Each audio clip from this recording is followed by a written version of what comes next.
في القلب مشاعر أخفيها قد أشرقت الشمس عليها عن خطط لم أعبأ فيها ستكون بأيامي فرق. Assalamualaikum warahmatullahi wabarakatuh. Perkenalkan, nama saya Abdul Yaumil Akhir. Aku mahasiswa jurusan Pendidikan Bahasa Arab semester 1 IAIN Sultan Amai Gorontalo. Pada kesempatan kali ini saya akan memaparkan hasil bacaan saya dari artikel yang berjudul Ilmu dan Kebudayaan, yang dimana artikel tersebut yang berjudul Ilmu disusun oleh tim Wikipedia Bahasa Indonesia dari situs id.m.wikipedia.org, sementara kebudayaan disusun oleh blog Gramedia Digital dari situs gramedia.com. Pengertian ilmu. Secara etimologi, kata ilmu dalam bahasa Arab ain yang berarti memahami, mengerti, atau mengetahui.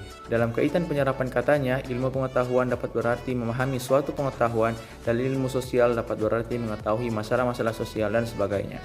Ilmu, sains, dan ilmu pengetahuan adalah usaha-usaha sadar untuk menyelidiki, menemukan, dan meningkatkan pemahaman manusia dari berbagai segi kenyataan dalam alam manusia. Segi-segi ini dibatasi agar dihasilkan rumusan-rumusan yang pasti. Ilmu memberikan kemastian dengan membatasi lingkup pandangannya, dan kepastian ilmu-ilmu diperoleh dari keterbatasannya. Ilmu bukan sekedar pengetahuan atau knowledge, tetapi merangkum sekumpulan pengetahuan berdasarkan teori-teori yang disepakati dan dapat secara sistematik diuji dengan seperangkat metode yang diakui dalam bidang ilmu tertentu. Dipandang dari sudut filsafat, ilmu terbentuk karena manusia berusaha berpikir lebih jauh mengenai pengetahuan yang dimilikinya. Ilmu pengetahuan adalah produk dari epistemologi. Dengan kata lain, ilmu terbentuk dari 3 cabang filsafat, yakni ontologi, epistemologi, dan aksiologi. Jika ketiga cabang itu terpenuhi, berarti sah dan diakui sebagai ilmu. Ilmu alam hanya bisa menjadi pasti setelah lapangannya dibatasi ke dalam hal yang bahani, material saja. Atau ilmu psikologi hanya bisa meramalkan perilaku manusia jika lingkup pandangannya dibatasi ke dalam segi umum dari perilaku manusia yang konkret. Berkenaan dengan contoh ini, ilmu alam menjawab pertanyaan tentang berapa jarak matahari dan bumi, atau ilmu psikologi menjawab apakah seorang pemudi cocok menjadi perawat. Yang kedua, syarat-syarat ilmu. Berbeda dengan pengetahuan, ilmu merupakan pengetahuan khusus tentang apa penyebab sesuatu dan mengapa. Ada persyaratan ilmiah, sesuatu dapat disebut sebagai ilmu. Sifat ilmiah sebagai persyaratan ilmu banyak terpengaruh paradigma ilmu-ilmu alam yang telah ada terlebih dahulu. Di antaranya 1. Objektif. Ilmu harus memiliki objek kajian yang terdiri dari satu golongan masalah yang sama sifat hakikatnya, tampak dari luar maupun bentuknya dari dalam. Objeknya dapat bersifat ada atau mungkin ada karena masih harus diuji keberadaannya. Dalam mengkaji objek, yang dicari adalah kebenaran, yakni persesuaian antara tahu dengan objek, sehingga disebut kebenaran objektif, bukan subjektif berdasarkan subjek penelitian atau subjek penunjang penelitian. Yang kedua, metodis. Metodis adalah upaya-upaya yang dilakukan untuk meminimalisasi kemungkinan terjadinya penyimpangan dalam mencari kebenaran. Konsekuensinya, harus ada cara tertentu untuk menjamin kepastian kebenaran. Metodis berasal dari bahasa Yunani metodos, yang berarti cara, jalan. Secara umum metodis berarti metode tertentu yang digunakan dan umumnya merujuk pada metode ilmiah. Yang ketiga, sistematis. Sistematis dalam perjalanannya mencoba mengetahui dan menjelaskan suatu objek. Ilmu harus terurai dan terumuskan dalam hubungan yang teratur dan logis, sehingga membentuk suatu sistem yang berarti secara utuh, menyeluruh, terpadu, dan mampu menjelaskan rangkaian sebab akibat menyangkut objeknya. Pengetahuan yang tersusun secara sistematis dalam rangkaian sebab akibat merupakan syarat ilmu yang ketiga. Yang keempat, universal. Universal, kebenaran yang hendak dicapai adalah kebenaran universal yang bersifat umum, tidak bersifat tertentu. Contoh, semua segitiga bersudut 180 derajat. Karena universal merupakan syarat ilmu yang keempat, belakangan ilmu-ilmu sosial menyadari kadar keumuman atau universal yang dikandungnya. Berbeda dengan ilmu-ilmu alam, mengingat objeknya adalah tindakan manusia. Karena itu, untuk mencapai tingkat universalitas dalam ilmu-ilmu sosial harus terjadi konteks dan tertentu pula. Yang kedua, kebudayaan. Pengertian kebudayaan.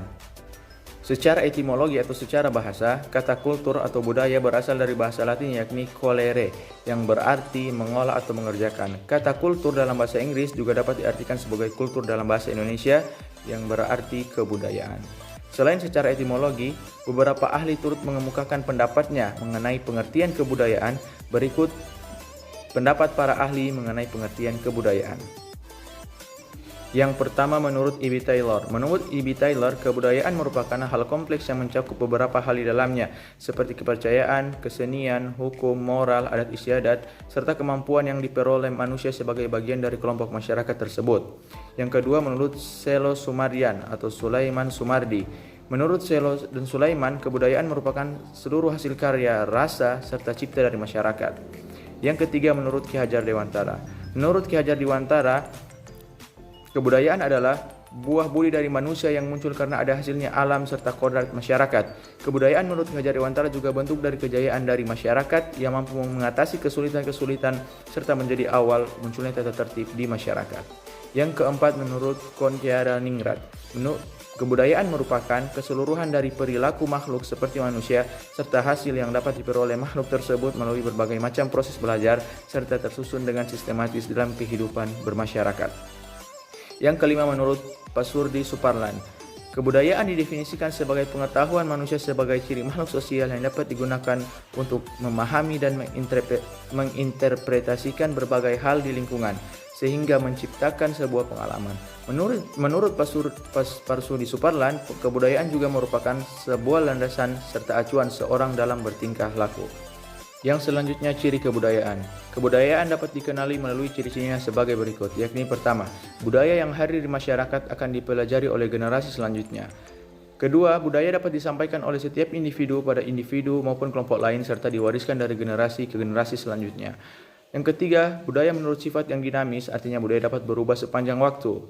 Selanjutnya, budaya memiliki sifat selektif yang dapat mencerminkan pola perilaku serta pengalaman manusia secara terbatas. Yang selanjutnya, walaupun kebudayaan setiap daerah berbeda, budaya memiliki unsur yang saling berkaitan. Masyarakat yang memiliki kebudayaan tersebut akan beranggapan etnosentrik atau menganggap bahwa budayanya sebagai budaya yang terbaik dan menilai budaya masyarakat hanyalah budaya standar.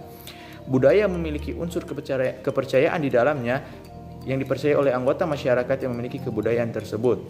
Yang selanjutnya, dalam kebudayaan ada bahasa serta ciri khas dari setiap daerah yang memiliki budaya tersebut.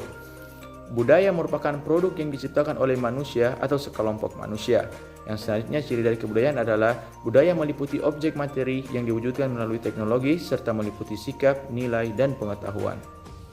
Yang selanjutnya, fungsi kebudayaan. Berikut adalah beberapa fungsi dari kebudayaan. Kebudayaan dapat meningkatkan rasa nasionalisme masyarakat yang memiliki budaya tersebut. Kebudayaan dapat menimbulkan rasa toleransi serta rasa empati dari masyarakat. Masyarakat yang memiliki budaya tersebut akan menghargai satu sama lain.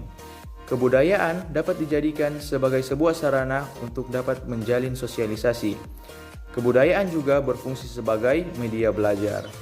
Kemudian, kebudayaan berfungsi sebagai penentu batas, artinya kebudayaan dapat menciptakan perbedaan yang membuat setiap kelompok masyarakat unik dan membedakannya dengan kelompok masyarakat lain. Sementara budaya berfungsi untuk memberikan rasa identitas pada anggota kelompoknya.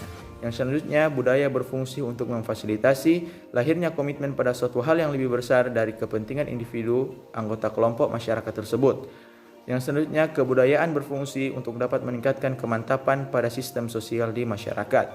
Selanjutnya, fungsi kebudayaan bertindak sebagai sebuah mekanisme sebagai pembuat makna maupun kendali yang dapat menuntun dan membentuk sikap dan perilaku individu.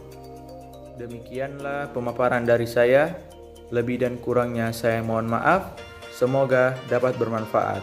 Saya Abdul Yomil Akhir Akuk, mahasiswa jurusan Pendidikan Bahasa Arab semester 1 IAIN Sultan Amai Gorontalo, mengucapkan banyak terima kasih. Wassalamualaikum warahmatullahi wabarakatuh.